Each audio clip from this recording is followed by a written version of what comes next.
Hey everyone, welcome to biology eighties. बच्चों, NTA की official website पर कुछ मिनट पहले ही एक प्रेस रिलीज अपलोड हुआ है जहां पर यह बताया गया है कि एनटीए ने कुछ मेजर रिफॉर्म्स इंट्रोड्यूस करे हैं ताकि हमारे देश में जितने भी नेशनल लेवल एग्जाम्स हैं जो एनटीए कंडक्ट करवाता है वो सभी एग्जाम्स बहुत फेयर तरीके से कंडक्ट करवाए जा सके और इन सभी एग्जाम्स की honesty, integrity, security, overall management को इंप्रूव करने पर वर्क किया जा सके। तो इन मेजर रिफॉर्म्स के अंडर दो बड़े स्टेप्स लिए गए हैं बच्चों। सबसे पहले adding senior government officers to NTA. 4 senior government officers जो कि हमारे गवर्नमेंट ऑफ इंडिया से बिलोंग करते थे उन्होंने एनटीए ज्वाइन कर लिया है। 2 senior officers have joined NTA as joint secretary level officers और 2 senior officers government of India की तरफ से एनटीए में डायरेक्टर लेवल ऑफिसर्स की तरह अपॉइंट किए गए हैं। इसके अलावा जो मेजर स्टेप लिया गया है वो ये कि एनटीए ने टेक, फाइनेंस और एचआर एक्सपर्ट्स की हायरिंग भी ओपन कर दी है और विद इन 15 डेज ये हायरिंग भी कंप्लीट कर दी जाएगी, जिसमें सबसे पहले चीफ टेक्नोलॉजी ऑफिसर की हायरिंग ओपन हुई है।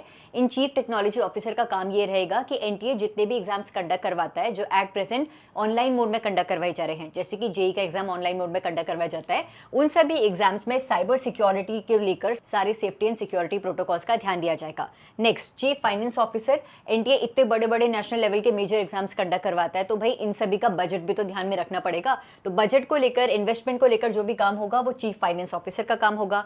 जनरल मैनेजमेंट, ह्यूमन रिसोर्सेज, इनका काम ये रहेगा कि एनटीए के अंडर जितने भी एम्प्लॉयज हैं उन सभी का work place culture, modernising employ policies, इन सभी पर वर्क किया जाए। ये सभी चीजें क्यों करी जा रही हैं? ताकि फ्यूचर में जितने भी एग्जाम्स कंडक्ट होंगे एनटीए की तरफ से वो सभी फेयर तरीके से कंडक्ट करवाए जा सके। एनटीए का ये कहना है कि इन मेजर रिफॉर्म्स की वजह से क्या होगा, अब से जितने भी एग्जाम्स हैं, स्पेशली द ऑफलाइन एग्जाम्स, इनमें जब पेपर प्रिंट होता है, याद है ना नीट 2026 के थर्ड में वाले पेपर में सबसे बड़ा इशू कहां से कॉज हुआ था कि प्रिंटिंग प्रेस से पेपर लीक कराया गया था।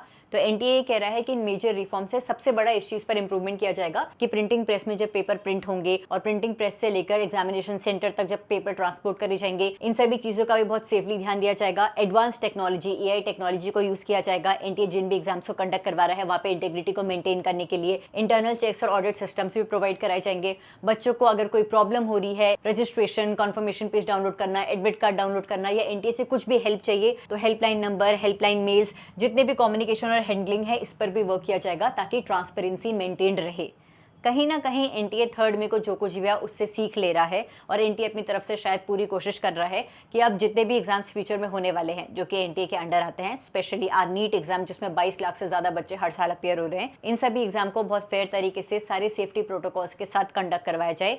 आई होप अब 21 जून को जो नीट 2026 का ये री एग्जाम होने वाला है इसमें सारी सेफ्टी सिक्योरिटी प्रोटोकॉल्स फॉलो करे जाए, क्योंकि लाखों बच्चों ने एक अटेम्प्ट देने के बाद बहुत हिम्मत करके इस री एग्जाम की प्रिपरेशन के लिए खुद को तैयार किया है। इस बार भी अगर सिस्टम फेल हो गया तो बच्चों के सपने तो टूटेंगे लेकिन हमारे सिस्टम पर बहुत बड़ा क्वेश्चन मार्क आ जाएगा और बच्चा नीट, जेई जैसे major exams, national level exams में अपियर होने से पहले बहुत बार सोचेगा। तो आई होप जो ये मेजर रिफॉर्म्स एनटीए ने इंट्रोड्यूस करे हैं इसकी वजह से अभी जो री नीट का पेपर 21 जून को होने वाला है वो सेफली कंडक्ट करवाया जाए, सारी ट्रांसपेरेंसी मेंटेन रहे। हर एक बच्चा जो मेहनत कर रहा है, जो डिजर्व करता है इस साल मेडिकल कॉलेज जाना, मेडिकल कॉलेज से सीट हासिल करना, उस बच्चे को उसकी मेहनत का फल जरूर मिले।